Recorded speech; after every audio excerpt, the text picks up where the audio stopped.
제60편 다윗이 교훈하기 위하여 지은 믹담. 인도자를 따라 수산에두스에 맞춘 노래. 다윗이 아람 나하라임과 아람 소바와 싸우는 중에 요압이 돌아와 에돔을 소금 골짜기에서 쳐서 12,000명을 죽인 때,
우리가 하나님을 의지하고 용감하게 행하리니 그는 우리의 대적을 밟으실 이심이로다.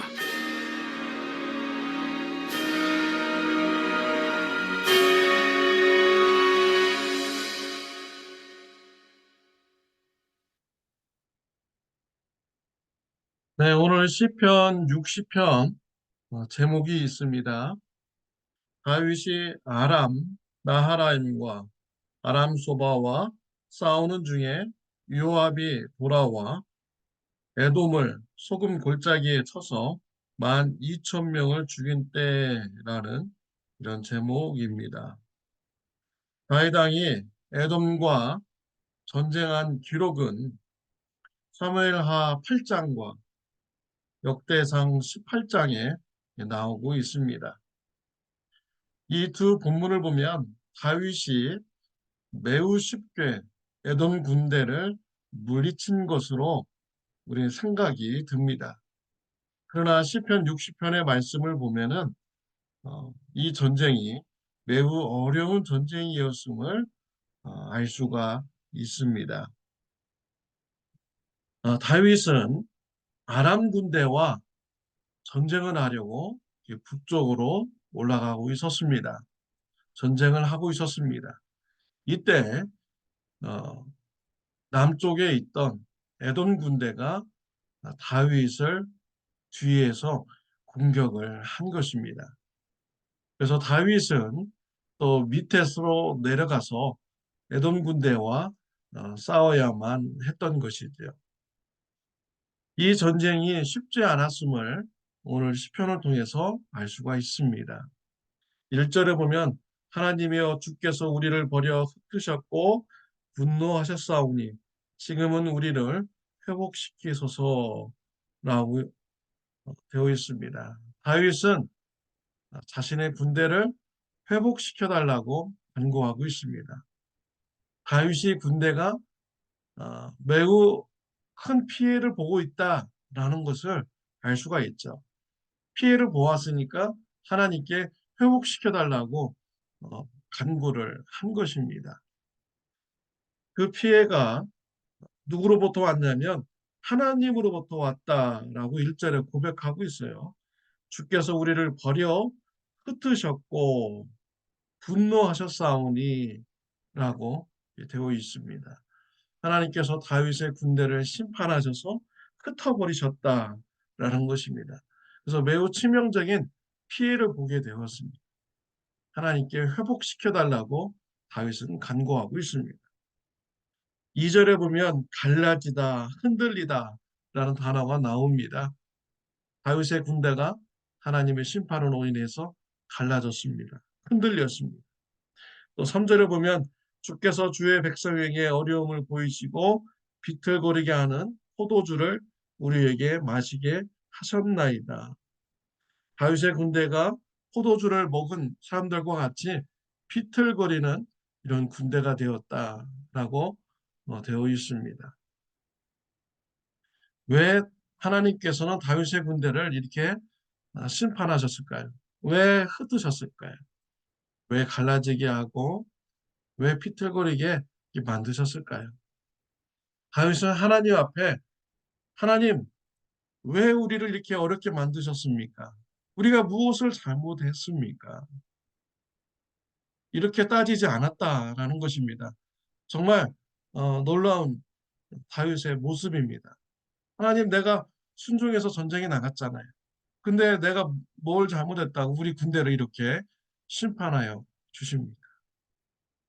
다윗은 이렇게 기도하지 않았습니다. 다윗은 오히려 하나님께 나아가서 회복시켜 주십시오. 하나님의 심판이셨습니다. 회복시켜 주세요. 라고 기도를 드렸습니다.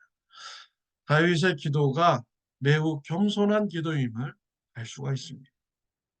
다윗은 자신이 피조물임을 알았어요.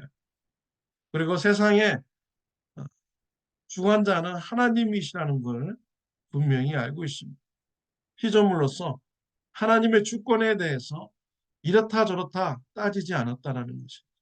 하나님 앞에서 누가 옳은가, 누가 잘못되었는가 한번 따져봅시다. 이런 기도를 하나님 앞에 드리지 않았다라는 것입니다. 다윗은 하나님의 주권을 인정했습니다.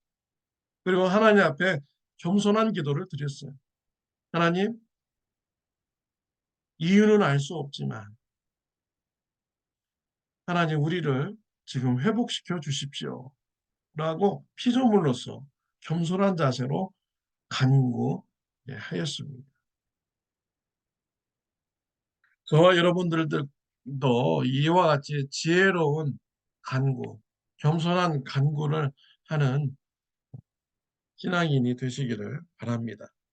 4절에 보면 주를 경외하는 자에게 깃발을 주시고 진리를 위하여 달게 하셨나이다 라고 되어 있습니다. 4절을 표준 서변역으로 읽으면 활을 쏘는 자들에게서 피하여 도망치도록 깃발을 세워서 주님을 경외하는 사람들을 인도해 주십시오. 셀라라고 되어 있습니다. 전쟁에서 패배하고 도망칠 때 그냥 도망가면 안 됩니다. 자신의 군대의 깃발을 보고 그곳으로 모여야 됩니다.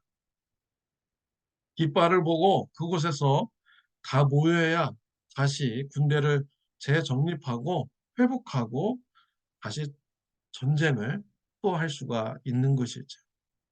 그런데 깃발을 보지 않고 서로 뿔뿔이 흩어지고 도망간다면 전멸입니다. 적군은 똘똘 뭉쳐서 공격하는 군대입니다. 개인 한 사람이 맞서서 싸워서 이길 수 없는 것이죠. 뿔뿔이 도망간다면 하나씩 하나씩 모두 다 죽어서 전멸되게 되는 것입니다. 아군의 깃발로 달려가서 그곳에서 모여서 다시 회복해서 재정립하고 그래야만이 전쟁에서 살아날 수가 있는 것이죠. 다윗은 하나님 앞에 깃발을 세워달라고 간구한 것입니다. 깃발을 세워주셔서 다시 주의 백성들이 그 깃발에 모여서 하나님의 인도함을 받는 군대가 되게 해주세요. 라고 기도를 드렸습니다.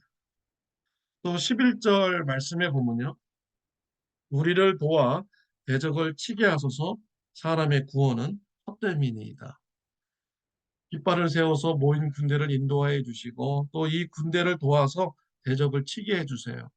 사람의 구원은 헛된 것입니다. 오직 하나님께서 주시는 구원만이 참된 구원입니다. 다윗은 이렇게 간구를 드린 것입니다. 다윗의 기도는 겸손한 기도였습니다. 다윗의 기도는 지혜로운 기도였습니다. 우리는 삶을 살다 보면 다윗과 같이 이유를 알 수 없는 어려움에 처할 때가 있습니다. 도저히 이유를 알 수 없어요. 그러나 하나님께서 우리에게 이런 어려움에 몰아넣으셨습니다. 그때 이 다윗과 같이 겸손한 기도, 또 지혜로운 기도를 들으시기를 바랍니다. 하나님, 난 도저히 알 수 없습니다. 우리는 인간이기 때문에 하나님의 깊은 뜻을 알 수가 없는 것이죠.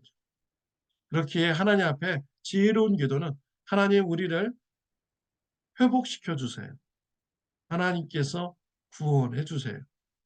회복시켜 주세요라는 기도를 드리는 것이 겸손한 기도이고 또한 지혜로운 기도인 것입니다. 하나님은 다윗의 겸손한 기도, 지혜로운 기도를 기뻐하셨습니다. 응답하여 주셨습니다. 에돔 군대와 싸워서 이기게 하여 주셨습니다. 우리가 다윗과 같이 겸손한 기도, 또 지혜로운 기도를 드린다면 하나님께서 다윗의 기도에 응답하여 주신 것 같이 저와 여러분의 기도에도 응답하여 주실 줄 믿습니다. 겸손한 기도, 지혜로운 기도를 드리는 저와 여러분들이 되시기를 바랍니다. 기도드리겠습니다. 하나님 아버지, 다윗의 겸손한 기도, 지혜로운 기도를 보게 해주시니 감사합니다. 다윗과 같이 기도하는 자가 되게 하여 주옵소서. 우리를 회복시켜 주옵소서. 간절히 기도하는 자가 되게 하여 주옵소서. 예수님의 이름으로 기도드렸습니다. 아멘. 네, 오늘은 토요일입니다. 내일 주일 예배를 위해서 기도해 주시기를 바랍니다. 권정희 권사님께서 집을 팔으셨습니다. 그래서 27일 날 이사를 가게 되십니다. 이번 주일날 인사드렸었으면은 참 좋겠습니다. 권사님 떠나시기 전에 서로 연락하시고 어, 위로하여 주시고 또 격려해 주시기를 바랍니다. 좋은 하루 되시기를 바랍니다.